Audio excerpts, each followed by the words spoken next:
All right, good morning, everybody. Today is the appointed time and place for the Bismarck Parking Authority's May 2025 meeting. And I see that we have a quorum present. So we would open the meeting with consideration of the minutes of the April 10th, 2025 meeting. Any changes, corrections, comments? If not, is there a motion to approve the minutes? I'll make that motion. Is there a second? Second by Jake. Second. All in favor, say aye. Aye. Aye, that motion carries. We'll move on to the regular agenda, starting with the financial statements. And typically we ask management if there's anything extraordinary or unusual they'd like to point out, and then see if the members have any questions of management. Jeremy? Yeah, Mr. Chairman, authority board members. So April financials here, just to note year-to-date amount on our total income, we are off, slightly off under budget, about 2% on total amount. That's mostly used because of user volume decrease at the 3rd Street surface lot, and then some user decrease at 3rd Street ramp. Some of the federal agencies with their cutbacks had reduced, I guess, some monthly employees there. So not substantial, but just keeping an eye on that. And I think through the year that'll even out, just with increased user base, especially at 6th Street ramp and Galleria and Parkade. So nothing overly substantial or off on the expense side of things. Item to note under insurance, you'll notice a negative amount there. That is the conferment refund from NDERF.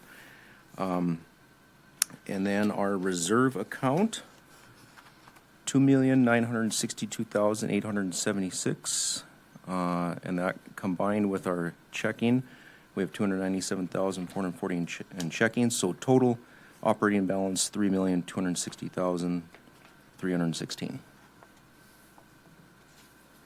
Thank you, Jeremy. Any questions? Anybody have any questions? Slowly but surely on our way to paying for cash for the next ramp, right? Keep it up. $3,260,000, that's good. I guess we'd need a motion to approve the financials, please. Move to approve. Is there a second? No second. All right, moved and seconded. Any further discussion? If not, call the roll, please, Sue. John? Yes. Josh? Yes. Todd? Yes. Jake? Yes. Jim? Yes, that motion carries. We're on to item 3, which is an update on parkade repairs timeline. Jeremy. Yep, Mr. Chairman, authority board members, been in communication with Restoration Systems out of Minneapolis. We have a pre-construction meeting on site scheduled for May 20th. Their construction timeline is they would like to start the beginning first week of June, and they've allotted themselves a 2-month time span for the entire project. I don't think it'll take that long, but they've built in some residual there in case if there was any hiccups. So completion by mid-August, so that'll give us plenty of leeway in time, so we're not disrupting for Street Fair in September. Okay. Sounds like a plan. Any questions on that item? Anybody? Okay. We'll move on to item 4. If you recall, at the last meeting, we instructed Jeremy and asked him to reach out to local architects, engineers to see if we could get some idea what it might cost to have some conceptual drawings prepared of potential future parking ramps, not knowing what the site might be for such a parking ramp or ramps. And we did receive 3 proposals, basically on an hourly basis, if you will, to put together a couple architects' renderings. And everybody has a copy, I believe. Got them via email. I'll let Jeremy take it, but just for the public, the 3 proposals were kind of all across the board cost-wise. JLG Architects proposed to provide 2 conceptual site plan studies for ramp projects locations with a target of 500 stalls, mixed use to confirm site pros and cons to optimize the ramp layout, functions, and flow. And then 1 conceptual rendering from the preferred site plan study to build excitement. They estimated it would take them about a month to put that together, and their cost proposal was $200, lump sum. The second one was from Endeavor North Design, which is Cole Johnson and Nate Hacker. They had basically the same proposal, was a little bit thinner. They didn't specify, I guess, the number of conceptual drawings, but I think you asked for two, didn't you? So their proposal was a lump sum of $1,500 to provide that work. And then the last one was from James Devine, J2 Studio Architecture. Their fee proposal was not to exceed $6,000. And that was quoting hourly with a not to exceed fee, and expenses would be on top of that. They estimated $500 for printing expenses. And again, the purpose here would just to see what we could be looking for and looking at. If we were to actually hire an architect or an engineer, that would have to be a totally separate process and go through the formal RFP or RFQ with the city to do that. Jeremy, you want to add anything to my succinct summary there? Yeah, Mr. Chairman, authority board members, so I did reach out to 6 different architectural firms, so we did receive the 3 bids back. And JLG Architects, of course, the lowest bid at $200. The way they explained it to me is that they have a community give-back program. So that's the reason for the substantial discount on that. And then Endeavor North Design had mentioned too that their fee, the bid amount lump sum that they gave was a reduced fee from their normal cost that they would normally bid out. So I think J2 Studios, I think that was, that's probably more of a market rate, I think. And that's why they're, of the bids we received were why there was substantial difference there. Questions of Jeremy? Anybody? Jeremy, when we reached out to the architects, did we define what the selection criteria would be, how we were selecting an architect? Is it based on the fee? Is it based on a work approach? Is it based on experience? Did we kind of define that for them? I didn't give any specific parameters as far as like point system or how it would be decided, other than just that if they would give a bid for up to 2 renderings, and just generic renderings, and not a specific site plot or specific defined area. And if we were to choose one of these 3 today, it's no guarantee that they would end up being selected as the architect for a project. So we just needed a place to start, try and figure out, wrap our heads around what it would look like to have another 500-car ramp with main floor commercial or office type space. So is there a reason we're defining main floor commercial? Is that something that we want? I question that based on the parkade ramp. We're having trouble filling the main floor commercial in that ramp.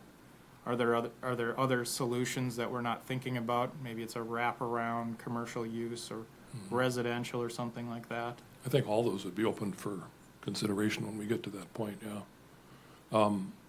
And Kate, do you recall, I mean, when we built the 6th Street ramp, there was discussion about do we or do we not put main floor commercial space, and the decision was made not to put main floor commercial space in the 6th Street ramp just because of the location across from the Memorial Building and the Bell, which are not in use during the day. There's nobody there. We felt it would be difficult to lease out a shoe store or whatever, or any kind of retail in that space.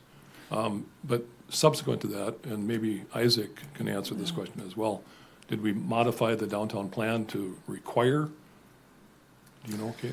Yeah, Chair Christensen, authority members, after that 6th Street ramp, and the 6th Street ramp, we kind of wanted to get done quickly as well. I think there was discussion of having some commercial space in it, but the funding mechanism, there were some discussions happening around that, so I think we just wanted to get that one done. But then after that, all the ramps within the downtown district would need some sort of mixed-use component. I would say we kind of learned our, quote-unquote, learned our lesson from that. It wasn't always, it was a timeline issue as well, to get that one done, but yeah. So, but it could be, wouldn't necessarily have to be like main floor commercial. It could be a wraparound, or it could be Right. some other kind of mixed use, yeah. Whatever form it might take.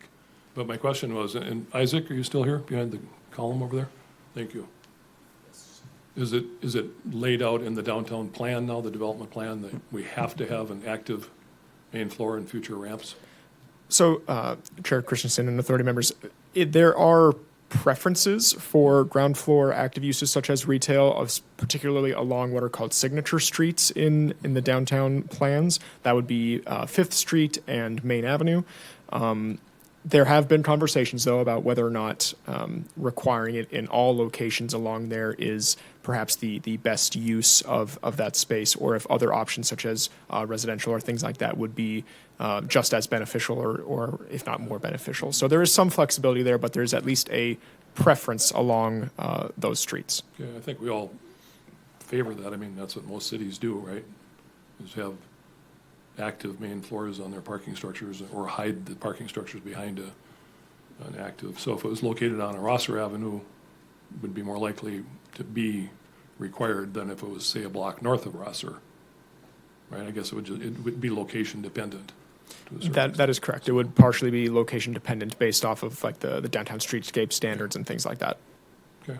Other questions of Isaac? Anybody while we got him up there? Thank you, Isaac and Kate. So I guess the action here today, if you want to do it, would be to select one of these three and turn them loose for a month. And it's kind of loosey-goosey by Jake's standards of defining what their work product is supposed to be. But Well, maybe another route to consider is we're early in the process, and I think we should be collecting as many ideas as possible and get as many smart people to the table as possible. Good things come from good ideas. So I'm wondering if we select all three of these architects, have them go through their design exercise as a way to generate an abundance of concepts, encourage them to create some creative concepts, unique ideas, see what they have for concepts. The design professionals in our community are thought leaders in our community. I'd love to see what ideas they have. okay, be interesting. Or we could set a budget and go back to them and say, we will pay X. It could be a design competition where we set a ceiling on it, and the one that we select gets paid, however we want to do it. But I'm kind of in favor. When I look at the aggregate total of all three of these prices, it's actually less than what I was anticipating we would pay one For one. consultant. Mhm. So I was appreciate the reduced fee that I think even J2 Studio provided. I think all three of the firms provided a fair price. Might be difficult to agree to pay all three what they proposed. The lower two might say, wait a minute. But maybe we look at a budget of X. I mean, I like your approach of getting more input from more intelligent people on the topic. And we don't have to do anything if we don't want to. I mean, this just came up as a discussion last month. The mayor's parking ramp task force, for lack of a better word, meets tomorrow, and we'll be discussing this topic there, I'm sure. And at that committee level, we have received quite a bit of input and feedback from large general contractors that build parking ramps on costs. Again, not knowing what the site's going to be, just to give us an idea for a budget, precast versus cast in place. So, I guess I'm open to Jake's idea, but I think we need to level the playing field if we do that, and make it fair to, we go back and say up to $2,000 per each or something like that. What can we get? Is that a reasonable approach, or we're going to get anything? We know we're going to get a couple proposals. Thoughts? So this would be off that topic, but with the mayor here in attendance today, what is the thought process of the city being a landlord and being in competition with our building owners for tenant space? What is the city's thought process on that? I.e. the Parkade, which dates to 1969. There was quite a bit of controversy then. I'm not gonna tell you that the government loves to beat competition, but I think we have to look at what the aesthetics are. And that's probably more important to the city than whether or not we're in competition directly. Honestly, we're not gonna by doing something with some kind of space, whether it's retail or residential, it could be apartments, frankly. I don't know that many people would want main floor apartments in downtown Bismarck, but they might. I think the city is more about the aesthetics, what the ramp is going to look like and how it will fit. It's not gonna add that much space in office space. Trust me, there is an abundance of office space right now in the city. I personally am in a building that's probably got somewhere around 45,000 square feet still available in it. But it's a good question. It's a valid question, and as I said, that was a big issue in 1969, 1970 when the parkade was built. There were other issues as well. They created a special taxing district. Again, I think it's mostly about the aesthetics. I think it'd be nice to have something on the main floor that didn't look like a parking ramp, Yep. but I don't think the city wants to be in competition with private industry necessarily. It just, maybe it's just is the nature of the beast of it. Okay. Thank you, Mayor, for the input. I think everybody agrees. Aesthetics are important with these big structures. Other questions or thoughts? Could we table John? the picture renderings till after the committee meeting? Sure. And then that would give a little more input from that, and then we could make a I'm decision. gonna interject here, Yeah. because I think if I speak for the task force, Yeah. the task force would like to get moving on this, because we have True. a need. True. And so, I like Jake's thoughts. My recommendation would be say $2,500 is what we'll pay to whomever of the three of you is willing to put a couple of rendering units forward. That probably, you could go to 1,500, you could take the middle bid and say that's the number. And if you wanna be a community participant, you're gonna jump at it. That probably gets us two that will do it. Good point. Okay. You said there were three, you sent it out to six. Sent it to six. And Three responded, yeah. Three responded, okay. I mean, we could send it out to all six. Yeah. I like the idea of extra input from, you guys have done it before, so I think it's very smart, so.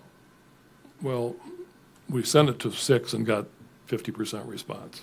So do we go back to all 6 and say we have a budget of $1,500 for one or for all 6? I guess I don't think you're talking about enough money here to break the bank. Right. One way or the other. I would be inclined to say, you got 3 responses, so say to those 3, we'll pay each of you $1,500, provide us 2 renderings. If you don't want to for $1,500, that's Okay. fine, it's their choice, right? Okay. I think that's where Jake was headed anyway, in a concept. I mean, I get it, we could probably afford the entirety of the budget. We could probably, well, I don't know that I would want to say we'd give each of them $6,000. I think No. that might be a little stretch. I'd be fine with the $1,500 concept. I'm sure the folks at JLG would be smiling. They just made an extra $1,300, but so be it. So we need a motion to Yeah. authorize Jeremy to do that? Yep. I will make that motion to authorize Jeremy to solicit 2 drawings for a maximum of $1,500. From all 3 From all respondents. Is there a second? I'll second that. John seconded. Further discussion? All right. Mr. Chairman, if I may Jeremy? interject though, is the motion just only these 3, or should I Only the 3 reach that out replied. to all 6, just the 3? Right? Yeah. If the others weren't interested? They may not have capacity. Yeah, true. There's a lot going on out there. If I may, Chairman, too, Yep. this might change the conversation a little bit, but one of them did, actually, I put a deadline of May 5th.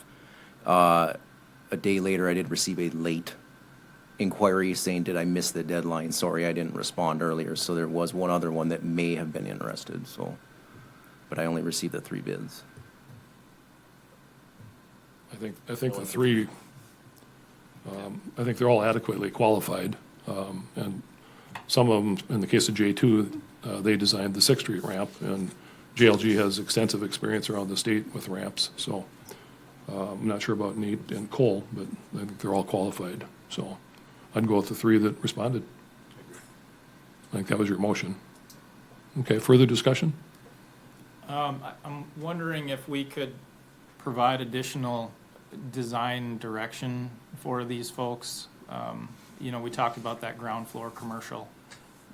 Do we take that out of the requirement and then just encourage them to come up with ideas, or how do we want to handle that? I think design professionals like direction, a little bit of parameters, and we also want to make sure that when we receive these concepts from each of them, it's sort of an apples to apples comparison. So do we need to refine the scope a little bit of work? Isaac probably has some city guideline input for us. Chair Christensen and authority members, I just have one thing to add as far as the ground floor retail. I double checked the ordinance, which is why I have my laptop with me here. And it does say that ground floor of multi-level commercial parking structures shall have retail sales and services when they are located along signature streets such as 5th Street between Kirkwood Mall and Avenue A and Main Avenue between Washington Street and 7th Street. So along those streets, it currently says that they shall have it. Other streets, It's optional. optional. Why don't we have the response that goes back to these three, say, in accordance with section, whatever it is you just quoted us? The downtown section 14. I can let Jeremy know exactly, Yeah, but okay. I will also note, just so that everyone is aware, in case you are not already, that the city is in the process of redoing our zoning ordinance from the ground up. So it's possible that this will change. It's not anticipated to be done until maybe December of this year. So depending on the timeline of this, they could be For what we're under the looking new. for, we're talking 30 to 60 days here, so. Okay. Yeah. So, But in terms of when work would get started on an actual structure, it could be possible that they Could would be be a whole under different- the new rules and not the current rules. Can't guarantee the new rules would not require ground floor retail or things like that, but just want to make it clear that it's possible the rules might change. maybe we can encourage them to use their imagination too. I mean, to give us some ideas. That's what we're looking for. We're not, And with the caveat, I mean, subject to the downtown guidelines, and that this is, whoever we select is not guaranteed that they're going to become the architect of record for a project. We should make that clear, that we have to go through the formal process for that. Okay. Good discussion. Anything else? If not, call the roll, please, Sue. John, Yes. Josh, Yes. Todd, Yes. Jake, Yes. Jim. Yes, that motion carries. Other business, item 5, other business. Kate from the Downtowners and the Park Board and the Renaissance Zone Authority, and I'm tired already. the Golf Association. There you go. Authority members, Chair Christensen. Yeah, just a couple quick updates, and especially for Todd. So Todd, I walked around with the traffic engineer doing a bunch of things yesterday, but I did ask about 3rd Street. The majority of that project is going to be, that construction project on 3rd Street south of Main Avenue is going to be concrete panel replacements. So it's not the full surface. It'll be the chunks and the panels that they'll be replacing, and then some ADA curb cut situations, and that I think goes all the way to Expressway as well. So it's a big stretch, but that's the project. So I know you've asked a couple of times about that. Wanted to mention there's a couple larger buildings that are under contract. They haven't been purchased yet, but they are in that due diligence period, which is great. So we're waiting on a couple of those to maybe be finalized, which would be fantastic for downtown. Jeremy mentioned the 3rd and Rosser lot, and that's where Title Team, I think, was renting quite a few spaces. They've obviously purchased what was the Come and Go location. They've taken that building down. They're, I think, parking there temporarily. They've started to put some renderings together for what a development on that site would look like. Obviously, they own the building to the east of that, and so I think they're going to find a way to kind of combine those two buildings together and get all their people sort of in one location because they're sort of spread around the community. I will remind everybody, and I will do this until September, that Street Fair is September 12th and 13th. I know it's a big, it's a lot going on for the parking authority and happening downtown during that event, which will be great. And then we have Renaissance Zone Authority today. Excuse me, but we're seeing a lot of either leases being picked up. There's just been some really good movement in the market for us for downtown. Probably the only thing that is kind of holding us back a little bit is just uncertainty on construction prices and materials right now. If you're doing a new construction project, lumber, steel, it's just, I don't know if anybody wants to quite jump in yet until they really know what it's going to be, but the longer they wait too, usually the more expensive it becomes. So there's a internal battle with some developers looking at spaces. Some really good conversations with some hotel folks that are interested in the community. And then if I'm sure you all watch all of the city commission meetings, but the city commission had it is good TV. The city commission had a special meeting about the event center. So a lot of things happening there, but you know, one of the things that the city's looking at is, you know, an amenity development, either on city property or near city property at the event center. So I think there's a lot of good discussions that are happening in the background there. So in general, there's a lot going on, which is great. We're quite busy. We are having a lot of inquiries. We're talking with a lot of developers, helping them probably with some kind of financing types of things. So it's been fantastic. It's been a good few months. Good news is always welcome. Questions of Kate while we have her? Anybody? And Jim, you maybe got lucky on your lease space. That space opens next week. Olive oil store at 416 East Main, the former JLG space. They've been gone for a year, but sitting empty. Yeah. Yeah. And hoping to hear news, hopefully from across the street on the depot, but I'm not hearing anything. But they're going to be doing a lot of events out there this Saw summer. I that. think at least once a month, Yeah. and then some free events. This weekend's the Mac and Cheese Festival. They're going to bring into the downtown. It usually was up at the Community Bowl. next weekend is the TR Library. The Whistle Stop tour thing. Whistle Stop. Yes, yeah. So Good for them. in general, there's just been some good activity and good energy. And anybody any questions for me? I'm happy to answer anything. Okay. Do you have a wine walk coming up too? Or June is that, 12th is the wine walk, and is then that before or after our next meeting? that is a Thursday, so you should be ready to You'll go. remind us, won't you? Yeah, we'll remind you.